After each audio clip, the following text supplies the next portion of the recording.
Welcome back to the podcast all about American foods and where they came from. It's United Taste of America from iHeart Podcast, and I'm your host, Rick K. Jones. Today we find ourselves in the state of Connecticut.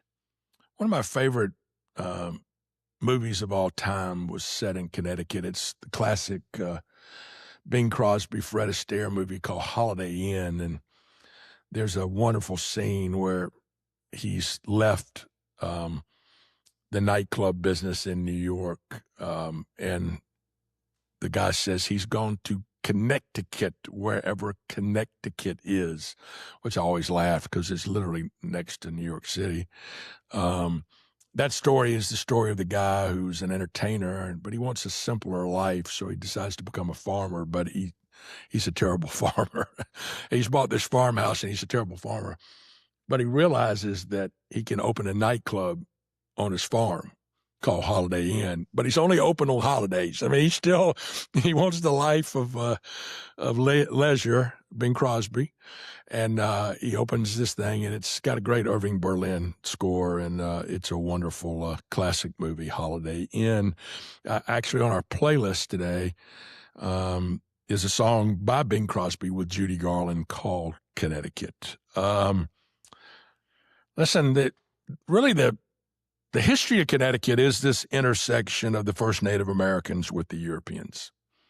Connecticut had lots and lots of Native American tribes and was settled by lots and lots of different Europeans.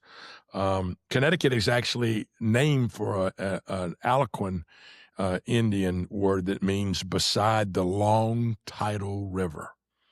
And so much of the shoreline of Connecticut is lots and lots of tidal rivers. Who came there first, though?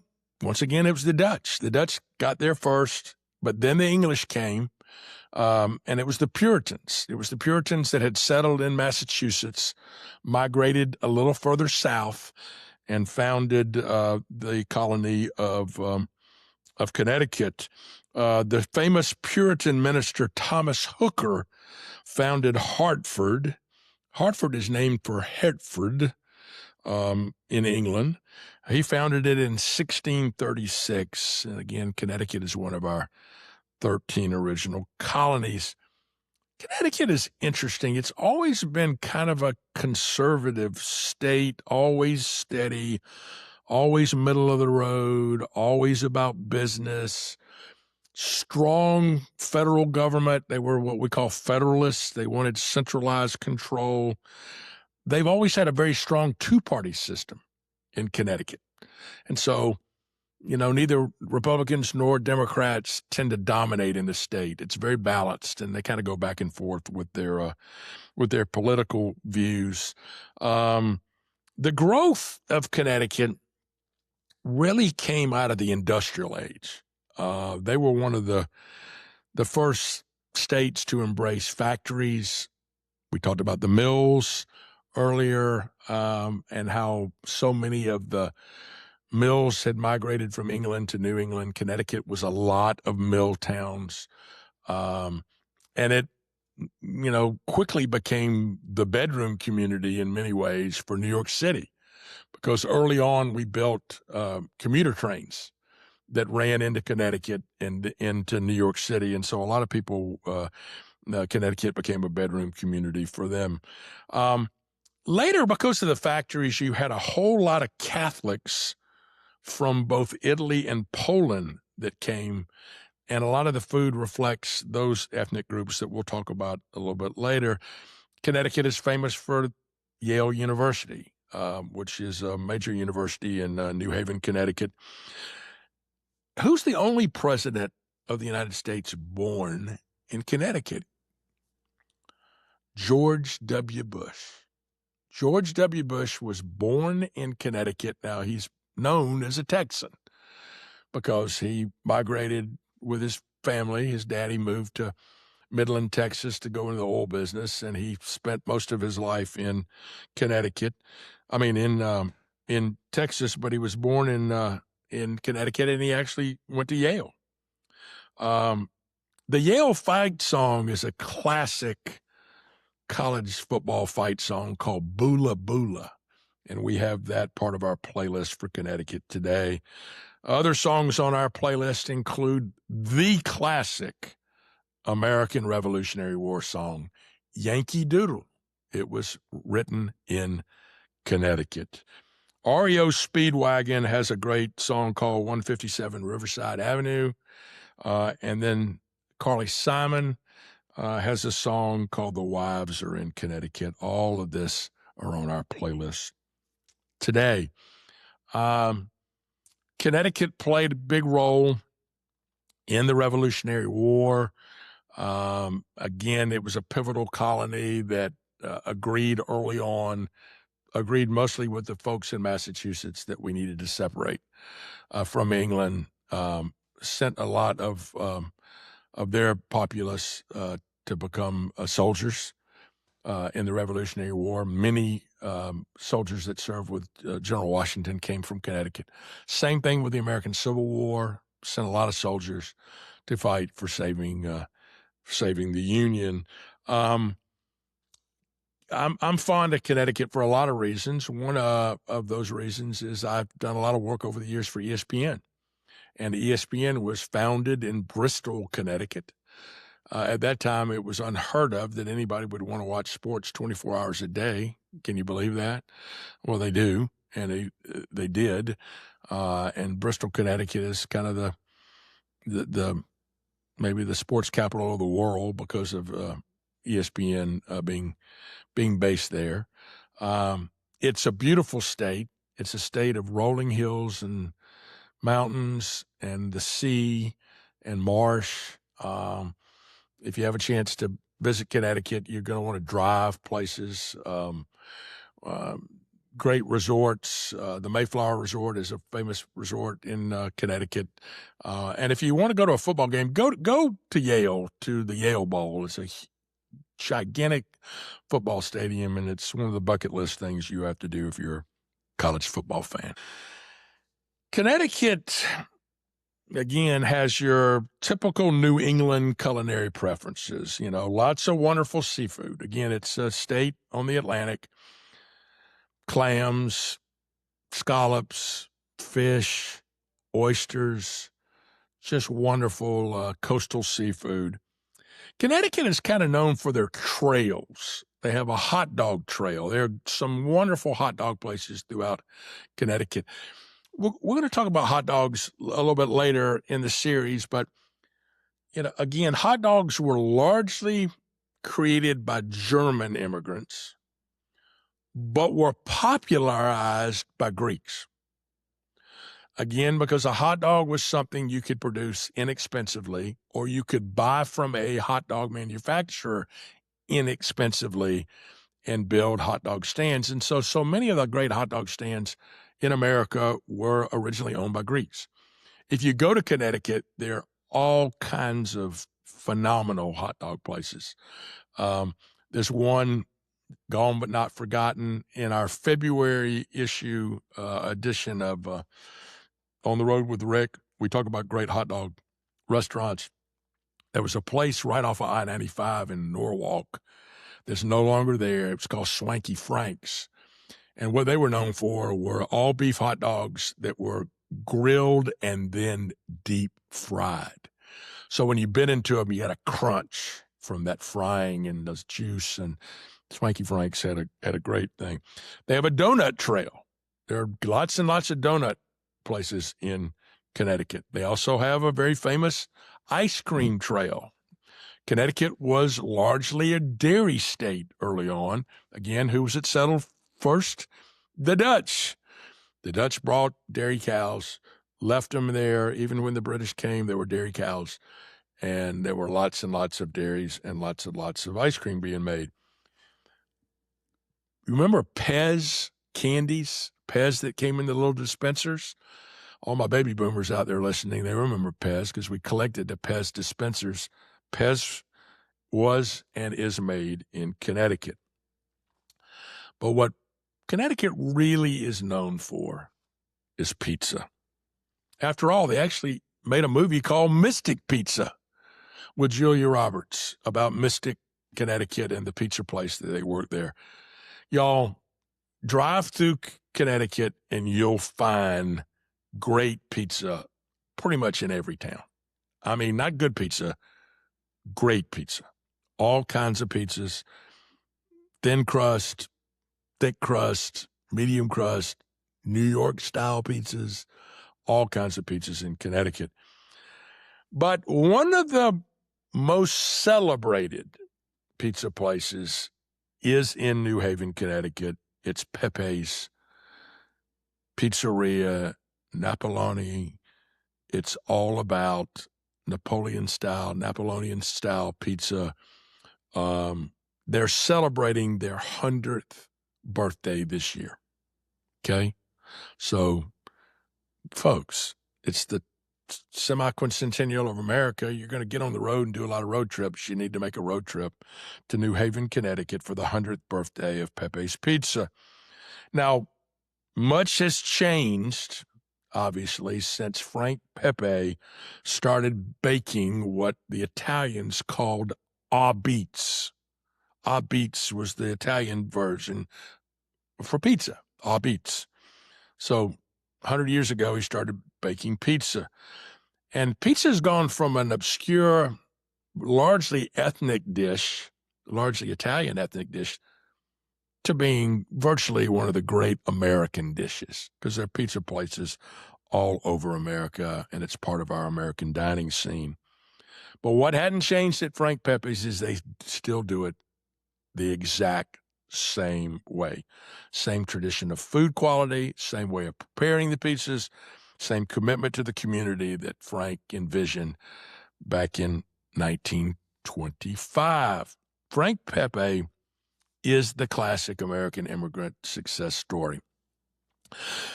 Again, we told you that between 1880 and 1930, in a 50-year period, 2/3 of the population of southern Italy came to America, or came somewhere. Most of them came to America. And Frank Pepe was an example of that.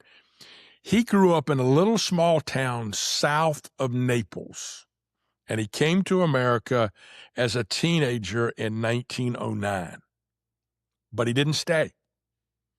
And the reason he didn't stay is he was still an Italian citizen, and he got drafted in the army. He was conscripted. He had to go back to Italy to fight in the First World War. And he fought in that region of northern Italy against the Austrians that's very famous for Hemingway's book, A Farewell to Arms. And he fought in that region of Italy. And then, though, he came back. After the war, he returned to New Haven, and he went to work in a pasta factory, and then he went to work in a bakery on Wooster Street. Now, when he lived in southern Italy, he had worked as a teenager, a young teenager, for a baker. And so this is important because the dough at Frank Pepe's is different than your typical pizza dough because it's made in bread ovens. The pizza's made in a bread oven versus in a pizza oven, and that's really important. So while he's working at this bakery, he starts perfecting his a-beats, his tomato pie, his pizza from his hometown area of Naples. And he moonlights, as we often do. He would work at the bakery. He would make a whole bunch of pies. He would stack them on top of his head like a headdress, and he would go out on the streets and sell his pies, his tomato pie. And he eventually saved up enough money to buy a wagon. He doesn't have to carry him on top of his head. He can carry him in his wagon. And he continued selling his popular a-beats. In June of 1925, he took over the bakery's operation and established Frank Pepe's Pizzeria Napoletana on Wooster Street, and the rest, as they say, is history. Great story. The original pie is a tomato pie. Canned Italian San Margiano, usually canned tomatoes. Now, what kind of cheese did they use? They didn't use mozzarella. Why? No refrigeration. So they got to use a cheese that doesn't need refrigeration. Pecorino Romano doesn't need that. And so he used tomato, garlic, anchovies, and the Pecorino Romano cheese. He was from a little town called Maiori, Italy. And he came with nothing. He didn't even know how to speak English, but he was smart. He married a woman from his hometown who could speak English. And her name was Filomena Volpe. He married her in 1919, and she really was the business side of the business. He was the baker. He made the pies. She ran all of the business stuff. Why? Because she could speak English. And they raised a family there, and she was a great partner for him. So it's really, get the picture, it's a husband and wife team. Now, where do they live? Above the bakery, of course. The bakery's downstairs. They live above it. They raised their kids there. They had a couple of girls. The girls later took over the business. And then now we're in the fourth generation of the family that run the place. There's a wonderful picture when you see our vignette series. There's a wonderful picture of her and Frank, and the picture of the daughters and all that kind of stuff. Okay, so he has two kinds of pizzas. He's selling the tomato pie with the grated pepperoni cheese, garlic, oregano, olive oil, and then the second one is basically tomatoes and anchovies. They still sell the same original pie today, and you can get the anchovies as an additional option if you want. So it's really, really good. Business was so good that in 1937, he bought a larger building next door to the bakery, and he moved his operation into there. And that's now understood to be the primary, though not technically the original location of Pepe's. The smaller original location still continues as a bakery, which is kind of fun. Again, they had two daughters, Elizabeth and Serafina. All the family worked in the restaurant. Frank got the nickname of being called Old Reliable for his community service work. He served politically. He did a lot of things in the neighborhood. That area of New Haven is very much an Italian enclave, an Italian neighborhood, and he was part of that. And he passed away in 1969, left a great legacy behind that. In the late 1970s, his daughters Elizabeth and Serafina purchased that bakery next door and opened it as The Spot, which is an annex to the original place. And then in the early 1990s, Elizabeth and Serafina Pepe retired, passed the pizza business on to their children, Anthony, Francis, Lisa, Bernadette, Genevieve, Jennifer, and Gary. And this generation still operates that restaurant, but they've expanded, and they now have 17 Pepe's pizza places in 7 states, including Florida, and they continue to grow and do some things. Now, let's talk about the art of baking.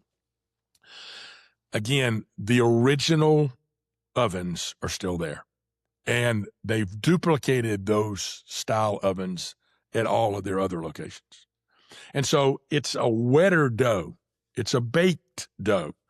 It's a thicker, wetter, more of a bread dough than a classic pizza dough. And so it's got a little char to it. It's got a little crunch to it, but it's got a little chew to it, if you notice the difference in that. So it's just different in the way that they do things. And again, they make the crust, they do crushed tomatoes, very simple, fresh ingredients topping the pie. Again, the dough is almost like a ciabatta kind of consistency, but it's a thin, crispy area, ciabatta style bread.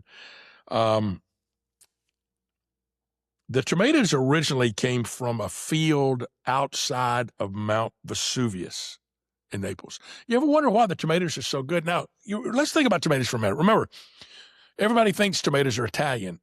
Where did tomatoes come from? South America. There were no tomatoes in Europe until the Spaniards came to South America and brought them back. But they flourished in Italy. Why? Volcanic soil. And some of the best tomatoes in the world are still grown in the volcanic soil of Italy. And so all of the tomatoes that they use in their pies come from tomatoes that are hand-picked and canned and imported by, the third generation, Francis Rosselli. He takes care of all the supply chain with the quality assurance team. And again, the pecorino cheese, which is, I love pecorino cheese because it's got a little salty taste to it. It's kind of earthy. It's hand-selected by the best producers from Sardinia in Italy, which is the birthplace of pecorino cheese. Their olive oil and cheese are made exclusively for Frank Pepe's. How about that? They have their own brand of olive oil and their own brand of cheese made just for them. And again, the reason the pie is so good is they have this 14 by 14 foot, 100,000 pound brick oven. And it's originally was coke fired. It's still today fired by what? Coal. It's a coal-fired brick oven where they make their pizzas. I can't wait for you to look at the vignette because you'll see the oven. You'll see how they make the pizza. And they have taken that mold from the original restaurant of the oven, and that's the mold they've used to build all their other pizza ovens at all their other locations. Great pizzas. But their most famous pizza and their most unique pizza is the white clam pizza.